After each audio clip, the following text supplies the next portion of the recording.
అందరికీ నమస్కారం. భారత జనగణన 2027 మొదటి దశ హౌస్ లిస్టింగ్ ఆపరేషన్స్ మే 1 నుండి 30వ తేదీ వరకు జరుగుతుంది. దేశవ్యాప్తంగా ఉన్న 39 లక్షల మంది సెన్సస్ సిబ్బందిలో మీరు భాగస్వాములుగా ఉన్నందుకు మీకు ముందుగా అభినందనలు. ఈ హౌస్ లిస్టింగ్ ఆపరేషన్స్లో మీరు సేకరించే 33 ప్రశ్నలకు సంబంధించిన సమాచారం, దేశ అభివృద్ధికి సంబంధించి ప్రణాళికల రూపకల్పనకు, ప్రజలకు సంబంధించిన నివాస పరిస్థితులు, వారికి అందుబాటులో ఉన్న త్రాగునీటి, వెలుతురు కోసం వాడుతున్న వనరులు, ఎల్పీజీ వాడుక, వంటకు వాడే ఇతర వంట చెరకు, ఇంధనం, మురుగునీటి పారుదల సౌకర్యాలు, మరుగుదొడ్డి వసతులు, విద్య, వైద్యం, నిర్మాణ రంగం, రోడ్లు లాంటి అనేక రంగాల గురించిన వాస్తవాలను ప్రభుత్వాలకు అందుబాటులోకి తీసుకొస్తుంది. కేంద్ర ప్రభుత్వాలకు రాష్ట్రాలకు ఇచ్చే నిధులు, గ్రాంట్లు, సంక్షేమ పథకాలు, ఎస్సీ, ఎస్టీ, ఇతర వెనుకబడిన వర్గాల అభివృద్ధికి ఇచ్చే నిధులు, పార్లమెంటు, అసెంబ్లీ, లోకల్ ఎలక్షన్స్ను, రిజర్వేషన్ల వంటివి ఈ సెన్సస్ డేటాపైనే ఆధారపడి ఉంటుంది. ఈ జనగణనలో మీరు సేకరించే డేటా తరువాత 10 సంవత్సరాల వరకు లేదా తదుపరి సెన్సస్ జరిగే వరకు అది తప్పుగా ఉన్నా కూడా మారదు.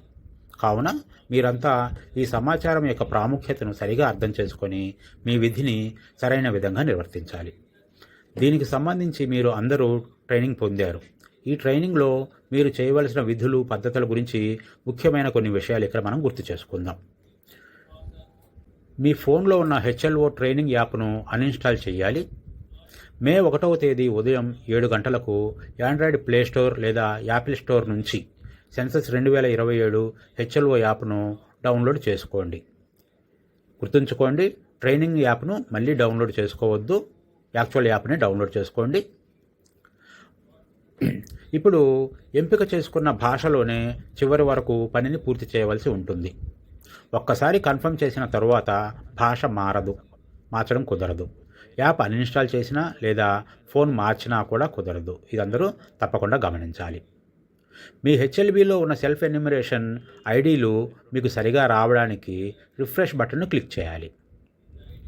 మే 1 నుండి 3వ తేదీ వరకు మీ హెచ్ఎల్బీకి సంబంధించి ఏరియా, సరిహద్దులు క్షుణ్ణంగా తెలుసుకోవాలి.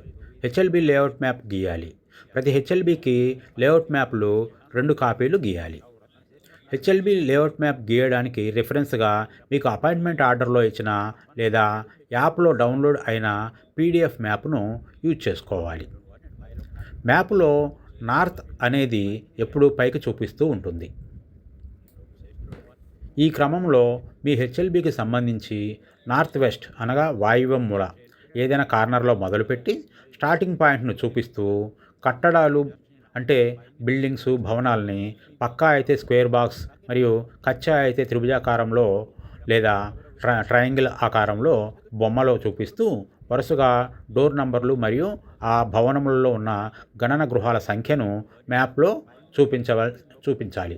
మరియు మీకు ఇచ్చిన పర్మనెంట్ మార్కర్ పెన్నుతోటి ఆ భవనము గోడ మీద రాయాలి. ఉదాహరణకు ఆ బిల్డింగ్ నంబర్లు లేదా ఇంటి నంబరు 2-3-1 అనుకోండి.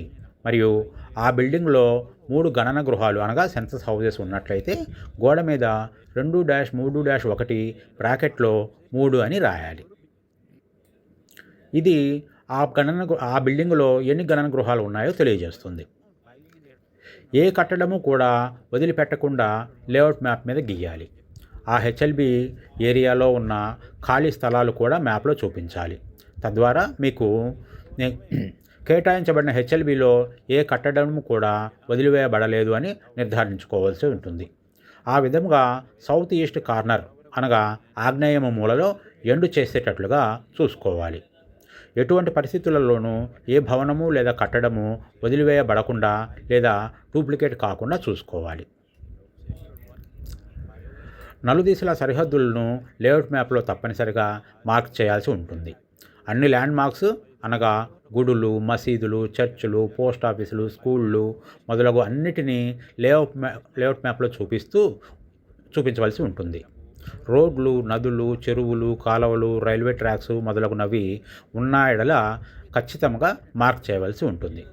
క్లుప్తంగా చెప్పాలి అని అంటే లేఅవుట్ మ్యాప్ చూడగానే మనకు ఆ హెచ్ఎల్బీ ఏరియా గురించి పూర్తి అవగాహన రావాలి.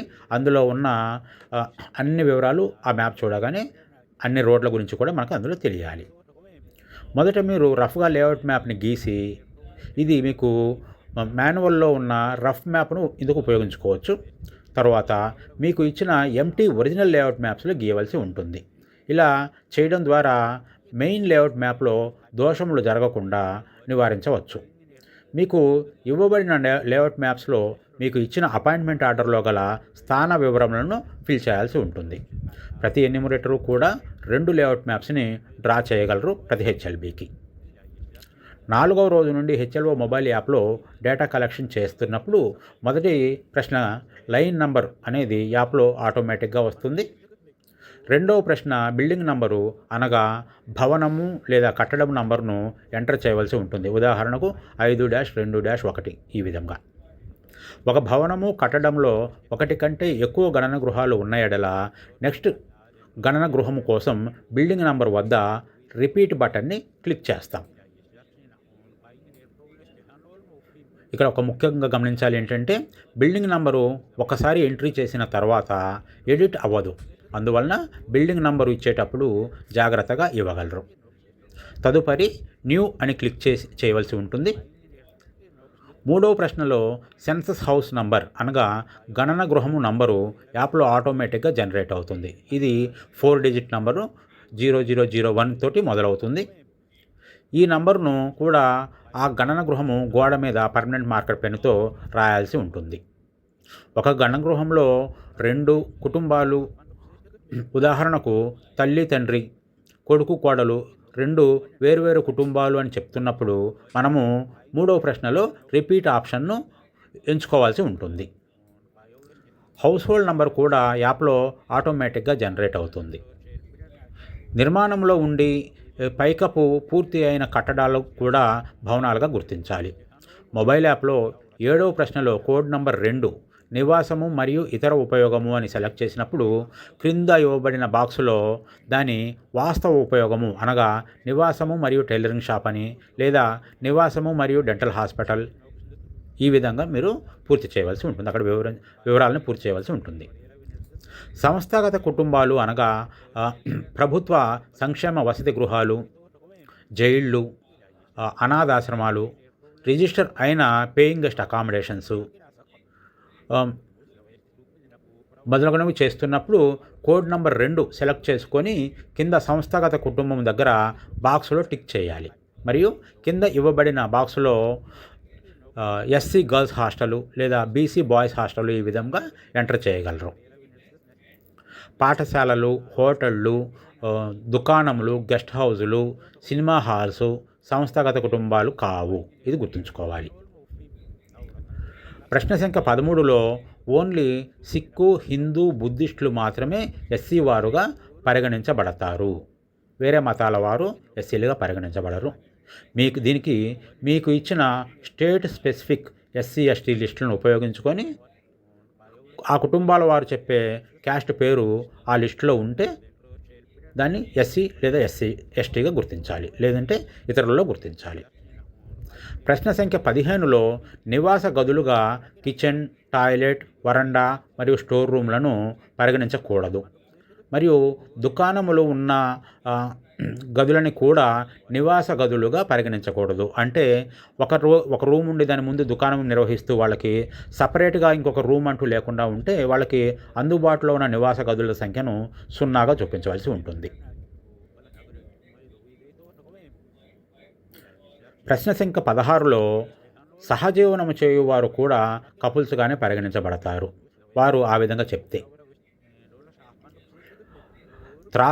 క్వశ్చన్ నెంబర్ 17లో త్రాగునీటి ప్రధాన వనరు అనే ప్రశ్నకు కుళాయి నీరు ఇంటి వద్దకే వస్తూ ఉన్నా కానీ ఆ ఇంటివారు బయటకు వెళ్ళి ఆర్ఓ వాటర్ను తెచ్చుకుంటూ ఉంటే దానిని ఇతరము కింద పరిగణించాలి. అదే ఆర్ఓ వాటరు ఆ కంపెనీ వారు వీరి ఇంటికి సప్లై చేస్తే దాన్ని బాటిల్డ్ వాటర్ లేదా ప్యాకేజ్డ్ వాటర్గా పరిగణించాలి. యాప్లో ప్రతి 4 నుంచి 5 గణన గృహాలు ఎంటర్ చేసిన తర్వాత సింక్ అనేది చేస్తూ ఉండాలి. దాని ద్వారా డేటా సేఫ్గా ఉంటుంది. తర్వాత మీ ఫోన్లో ఏమైనా ఇబ్బందులు వచ్చినా, ఫోన్ పాడైపోయినా మీకు ఇబ్బంది లేకుండా ఉంటుంది. లేకపోతే సింక్ చేయకుండా ఉన్న డేటాని మళ్ళీ చేసుకోవాల్సి వస్తుంది. మీ ఇన్స్ట్రక్షన్ మాన్యువల్ను పూర్తిగా శ్రద్ధగా చదివితే మీకు ఫీల్డ్లో మీ పని చాలా త్వరగా మరియు సులభంగా అయిపోతుంది.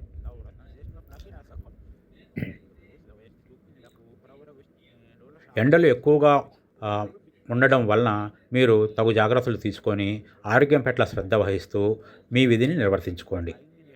మీ పనిని మీరు సమయానికి పూర్తిగా నిబద్ధతతో మరియు ఖచ్చితత్వంతో చేసి మీ ఏ, ప్రాంత అభివృద్ధికి, దాని ద్వారా మన దేశ అభివృద్ధికి మీ వంతు కర్తవ్యాన్ని నిర్వర్తిస్తారని మేము నమ్ముతున్నాం. మన జనగణన మన వికాసం. ధన్యవాదములు.